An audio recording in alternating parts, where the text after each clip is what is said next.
Roaming through the halls of the state capitol in Helena, you might expect to see lobbyists and lawmakers.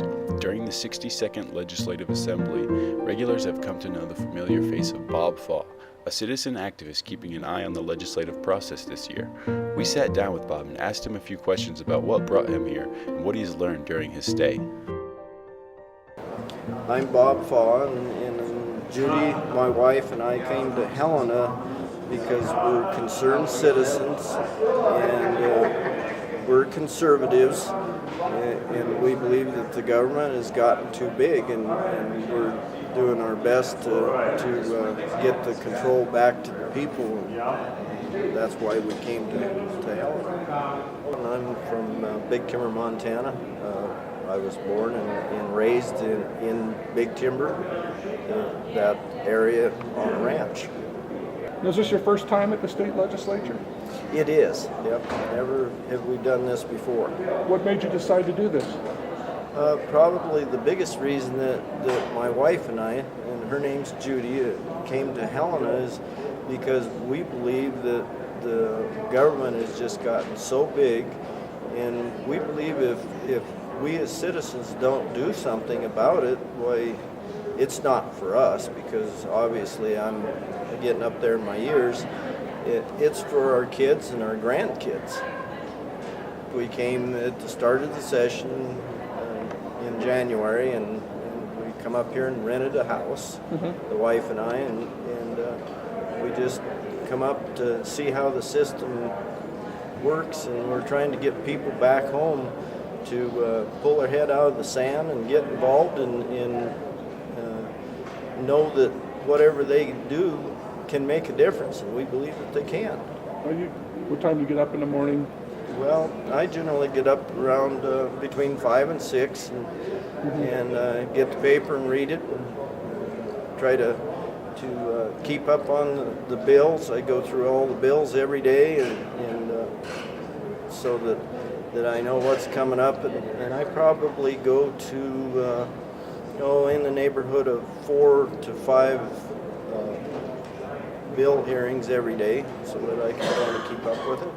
Do you and Judy sit down and kind of do a battle plan kind of thing, or is it just you reading the paper? Or because I see Judy up here a lot of times with her laptop typing stuff in. Is she updating folks as to what's going on, or? Well, she's got several jobs, and I'm the BS part of it, and she's the computer part of it. And she tracks the bills on the computer so that we know when they're coming up, when they're going to be heard, when they're going to be voted on the floor. And she actually communicates back home with the people with the computer, telling them, when the bills are coming up. And my part of it is talking to the different legislators and trying to bring our point from the taxpayers' position of how we feel that the bill affects the people back home, the taxpayers. They're actually the people that are paying for everything. What's been the biggest surprise for you? Oh gosh, that's a tough one. Probably the biggest surprise is how many bills they have, and probably one of the things that surprised me the most is down there in DPHHS. That's Department of Health and Human Services? Yes, that's correct. Okay. And there's more different programs down there than I ever even knew existed. I mean, there's so many acronyms down there, I can't keep them straight. And the thing that bothers me the most is the fact that it looks like half or 2/3 of the people are heads of those departments that are actually testifying for their own jobs, and sometimes I almost think they're more interested in their jobs than they are the kids and the people that they're actually that are on the different programs. Was there any one event that made you say we're going up to Helena? Was there any one thing in particular? there was probably a couple different things. Probably the biggest thing is when I got my tax bill. It wasn't my tax bill, it was a reappraisal of our properties, and I saw that it had gone up a whole lot, and I'm thinking back to, my dad was born in 1985, so... Or 1895? 1895. Okay. Excuse me, 1895.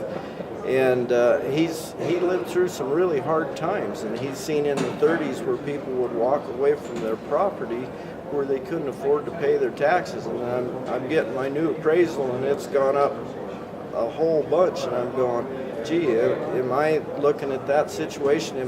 One of these days, will we be able to pay for our property?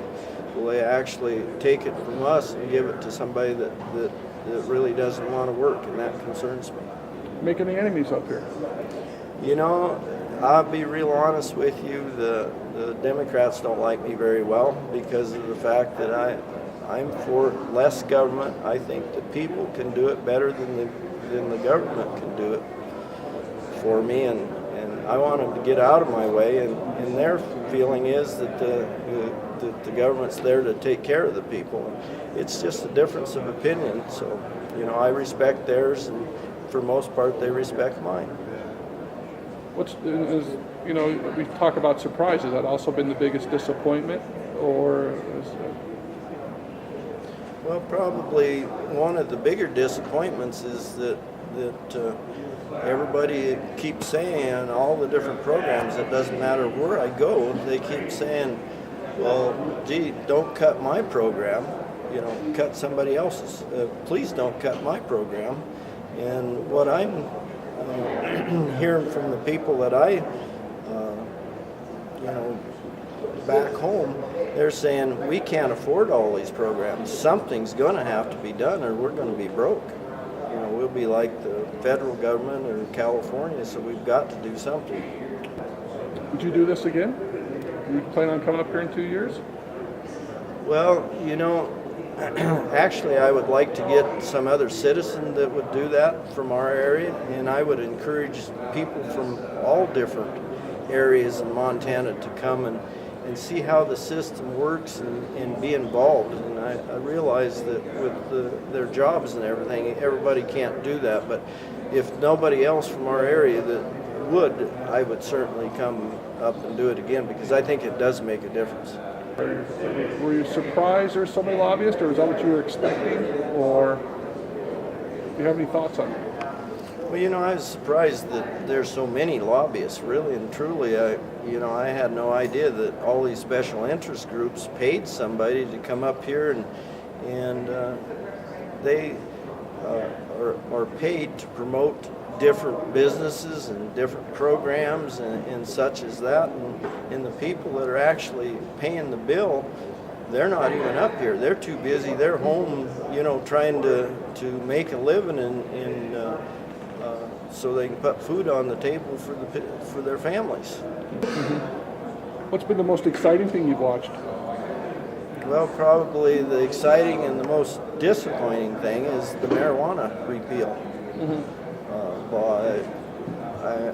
I actually saw a lady sitting down there in the bottom floor that was rolling joints there on the floor, and a lady went over and asked the police officer if he could do something, and he says, well, I can't do anything about it unless she smokes it, and there was some pretty shady looking characters that was coming in to testify on that, and I don't know, for what it is. If it was for medical reasons, I'm all for it, but I thought I and a lot of other people thought that it was going to be something that would be administered by a doctor. You go to a doctor, get a prescription, and then go down to Walmart or Pomida and get the prescription filled. I had no idea in our community, actually one of the people that are the caregivers, he's also has a card, so he's not only is he a caregiver, but he's a user of it, and that's concerning to me. Have you made a lot of friends up here? Oh yeah. met a lot of good folks, you know, people that are supporting bills, and people also that are the legislators that are truly up here and devoting their time and effort. And you know, they don't get paid a lot of money either. They're serving and trying to make a difference. Has this made you more optimistic about state government or less optimistic, this coming up here and spending time in Helena? Oh, it's made me a lot more optimistic. I know for a fact that we've made a difference, and the legislators are, as a most part, the legislature has greeted us with open arms and wish more people would be involved and tell them what they're thinking and stuff, instead of just relying on lobbyists to give them all their information. You could serve a good 20 years if you're in. Well, you know, I don't have any political ambitions whatsoever. You know, I believe I can make a bigger difference by working for the different candidates and getting conservative people elected to serve up here. What do your friends say about this little adventure? Do they think you're crazy? Do they think it's great that you're doing this? What are you hearing from people back in Big Timber? Well, from the people back in Big Timber, they can't believe that we would take money out of our own pocket and come up here and try to make a difference. They're going, wow, you know, we wish that more people would do that, and I'm quite honestly, I hope that maybe we're just the start of something big that would be all over the state.